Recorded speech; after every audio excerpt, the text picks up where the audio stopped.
এই ব্যাপারে একজন আমাকে বলেছিল যে আল্লাহ যেহেতু সবকিছু নিয়ন্ত্রণ করেন, তার কথা হচ্ছে আমি যদি কোনো পাপ করি অথবা কোনো ভালো কাজ করি, আল্লাহ তো সেটাকেও নিয়ন্ত্রণ করেন।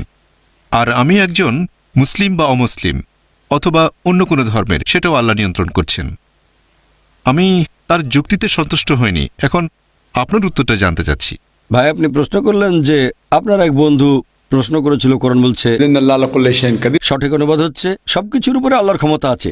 যেহেতু সবকিছুর উপরে আল্লাহর ক্ষমতা আছে, যদি কেউ ভুল করে বসে সবকিছুর উপরে আল্লাহর ক্ষমতা, সে যদি মুসলিম হয়, আল্লাহ ক্ষমতাবান, সবকিছুর উপরে আল্লাহর ক্ষমতা আছে, তাহলে আপনার প্রশ্নটা কি?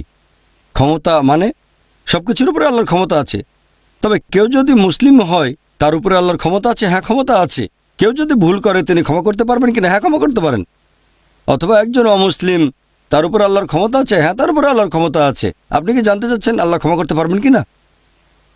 আমাদের সবার নিয়তি লিখেছেন আল্লাহ। প্রথম উদ্ধৃতিটা ভুল ছিল। আমি ভেবেছিলাম ওই ব্যাপারে বলছেন। আপনি যা বলছেন সেটা তাকদির, মানে নিয়তি, যে আল্লাহ সুবহানাহু ওয়া তাআলা আমাদের নিয়তি লেখেন আর সবকিছু ঘটে নিয়তি অনুযায়ী। আপনি কোরআনে যে আয়াতের উদ্ধৃতি দিলেন সেটা ঠিক না। আল্লাহ নিয়তি লেখেন। আর বেশিরভাগ ধর্মেই হোক, সেটা হিন্দুইজম বা ইসলাম, আমরা মানি যে নিয়তি বলে একটা জিনিস আছে, আমরা সেই নিয়তিকে অনুসরণ করি। এখন প্রশ্ন হচ্ছে, আমার নিয়তিতে যদি লেখা থাকে যে আমি ডাকাতি করব, তারপর ডাকাতি করলাম, এখানে দোষটা কার? আল্লাহর। আল্লাহ নিয়তিতে লিখেছেন ডাকাতি করবো, তো ডাকাতি করেছি। এখানে দোষী কে? আল্লাহ। আমাকে দোষ দিচ্ছেন কেন? যদি আমার নিয়তিতে লেখা থাকে আমি কাউকে খুন করব, ভাগ্যে লেখা আছে আমি খুন করব, করলাম, দোষটা কার? দোষ আল্লাহর। যদি আমার নিয়তিতে লেখা থাকে অমুসলিম হয়ে জন্ম নেব, জন্মালাম, এখানে দোষী কে? আল্লাহ। তাহলে আমাকে দোজখে পাঠাবেন কেন? ভাই, আমরা এই কদর বা নিয়তিতে বিশ্বাস করি, তবে মানুষের এই ব্যাপারে ভুল ধারণা আছে যে নিয়তি কি। আমি আপনাদের একটা উদাহরণ দিচ্ছি। ধরেন একটা ক্লাসে 100 জন ছাত্রছাত্রী আছে, আর বছরের শেষের দিকে পরীক্ষা শুরুর আগে টিচার বললেন, তুমি পরীক্ষায় ফার্স্ট ক্লাস ফার্স্ট হবে, তুমি পাবে সেকেন্ড ক্লাস, তুমি ফেল করবে। এরপর পরীক্ষা হয়ে গেল, খাতা দেখা হলো, রেজাল্ট বের হলো, প্রথম জন হলো ফার্স্ট ক্লাস ফার্স্ট, পরের জন সেকেন্ড ক্লাস, শেষের জন ফেল। আমি কথাগুলো উদাহরণ হিসেবে বলছি। এখন আমি আপনাকে প্রশ্ন করছি, যে ছাত্র ফেল করেছে, যে পাশ করতে পারেনি, সে কি টিচারকে দোষ দেবে যে আপনি বলেছিলেন বলেই তো আমি ফেল করেছি? টিচারকে দোষ দিতে পারবে না। যেহেতু টিচার তাদের 1 বছর পড়িয়েছেন, তিনি জানেন যে এই ছাত্র অনেক পড়াশোনা করে, সময় মতো লেখাপড়া করে, তাই হতে পারে first class first, second class. এই ছাত্র পড়াশোনা করে না, সিনেমা দেখে, আড্ডা দেয়, ফেল করবে। এখন টিচার আগে থেকে বলেছেন বলেই কি তাকে দোষ দেবেন? না। একইভাবে আল্লাহ সুবহানাহু ওয়া তাআলা এই টিচারের চেয়ে অনেক উপরে, তাঁর আছে ইলমে গায়েব, তিনি ভবিষ্যতের ব্যাপারে জানেন। টিচার বলেছিলেন অভিজ্ঞতা থেকে, তবে আল্লাহ তাআলা, তাঁর আছে ইলমে গায়েব, তিনি জানেন ভবিষ্যতে কি ঘটতে যাচ্ছে।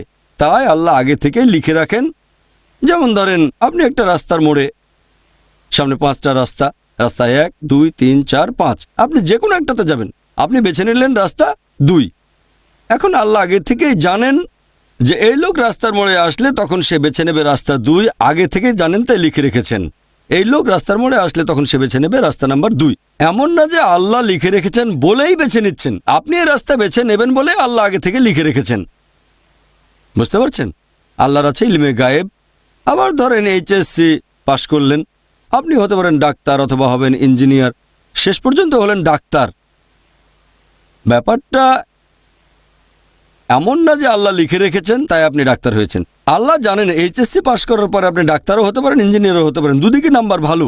পিসিবিএম, ফিজিক্স, কেমিস্ট্রি, বায়োলজি আর ম্যাথ, ভালো নাম্বার, তারপর আপনি হলেন একজন ডাক্তার।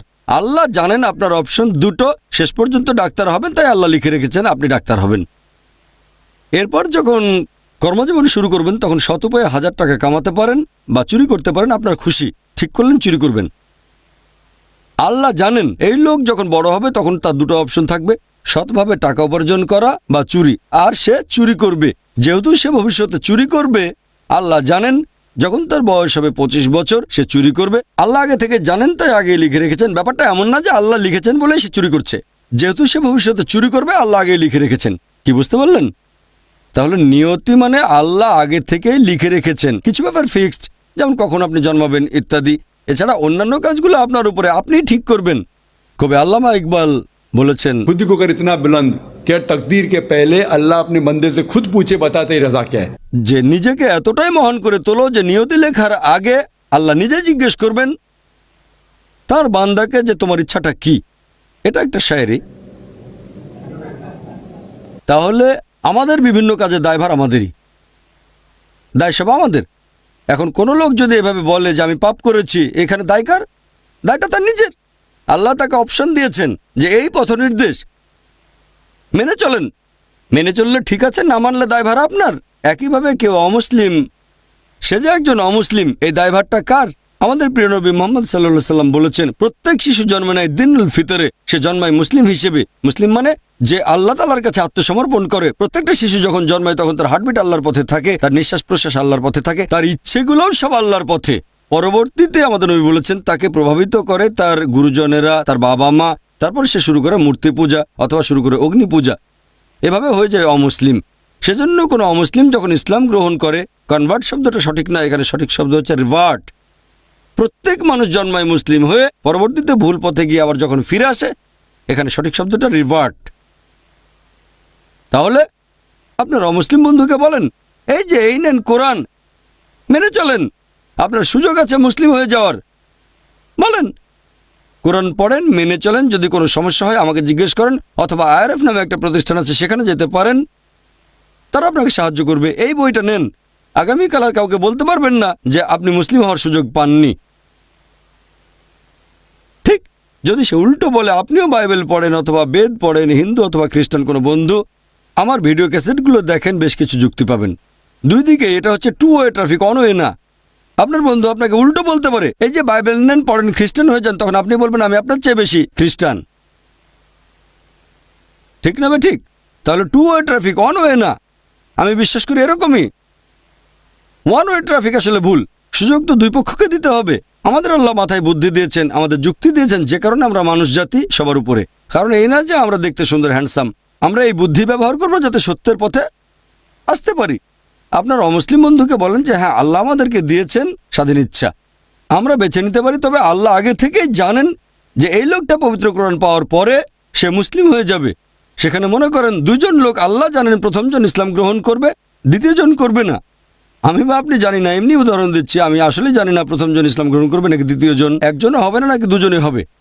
আমি একটা উদাহরণ দিচ্ছি, যদি প্রথমজন হয় সে কথা তার তকদিরে লেখা আছে, তাকে কোরআন দেওয়া হয়েছে, এরপর সে পড়েছে, এখন মুসলিম হবে অথবা হবে না। আর শেষ বিচারের দিনে পবিত্র কোরআন বলছে যারা সত্যকে অস্বীকার করেছে তাদের কেউ সেদিন এই কথাটা বলবে না আল্লাহ আমার সাথে অবিচার করলো, তারা শুধু বলবে আমাকে ক্ষমা করো। আল্লাহ বলবেন দেরি হয়ে গেছে, অনেক দেরি। তাহলে আল্লাহ বলেছেন যে সেই সব মানুষ যাদের দোজখে নিক্ষেপ করা হবে তাদের কেউ সেদিন আল্লাহর বিচার নিয়ে প্রশ্ন করবে না, কারণ সবকিছু থাকবে তাদের সামনেই। আমরা যেমন আজকে রেকর্ড করে কালকে দেখাতে পারবো, আমি জানি না আল্লাহ সেটা কিভাবে করবেন। আল্লাহ বলেছেন তোমার অঙ্গ প্রত্যঙ্গ তোমার বিরুদ্ধে সাক্ষ্য দেবে, চোখ তোমার বিরুদ্ধে সাক্ষ্য দেবে। তাহলে সেখানে সাক্ষী হিসেবে কাউকে লাগবে না, নিজেই বুঝতে পারবেন আপনার ভুলগুলো কি কি ছিল। তারপর আল্লাহর কাছে অনুরোধ করবেন আমাকে ক্ষমা করো, আল্লাহ বলবেন দেরি হয়ে গেছে। সুযোগ দেওয়া হয়েছে পৃথিবীতে, আপনি একের পর এক ভুল করেছেন, আল্লাহ সুযোগ দিয়েছেন, ভুল করেছেন, আল্লাহ সুযোগ দিয়েছেন। পৃথিবীর জীবন শেষ হলে পরকাল হিসাব কিতাব, শেষ বিচারের দিন আপনার কাজগুলোর উপর ভিত্তি করে হয় যাবেন বেহেশতে, তার মানে জান্নাতে, অথবা যাবেন দোজখে। আশা করি উত্তরটা পেয়েছেন। কোনো বোন কি প্রশ্ন করবেন?